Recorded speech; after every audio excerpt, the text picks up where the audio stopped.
It's good afternoon, Craig. It's afternoon there, isn't it?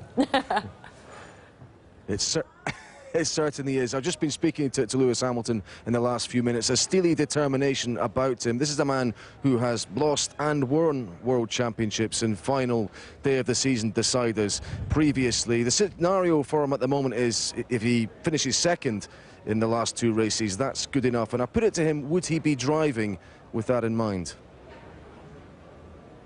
I'm grateful for the efforts of the team to have given me a car of what I have today, because it's just incredible driving this car and to be able to utilize it. All the guys here work so closely with me. Yeah,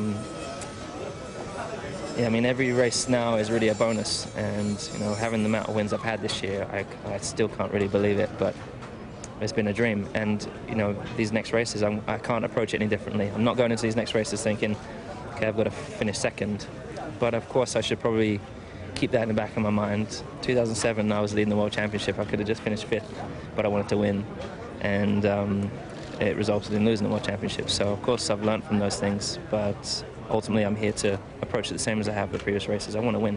I want to get those most points. Will definitely make it easier moving on if I do. One last thing, Jenson Button's spoken today about how much he enjoyed racing with you, but he's cast some doubt whether he'll continue in Formula One. How much of a loss would he be to the sport if he did step away at the end of this year? I mean, how do you measure? It's probably unmeasurable, kind of the loss of having losing a great legendary driver and also one of the great Brits here, you know. But I'm not even, again, not going to put that energy out there. I think, you know, he is one of the top drivers here and one of the nicest guys in the paddock. And I honestly have had a great time working with him in the past. I think our friendship generally has grown a lot, particularly since we kind of went into different teams. It made it a lot easier. But huge admirer of him and what he's achieved, and I hope that he stays. I hope, you know, there's got to be space for him. You know, there has to be space for him.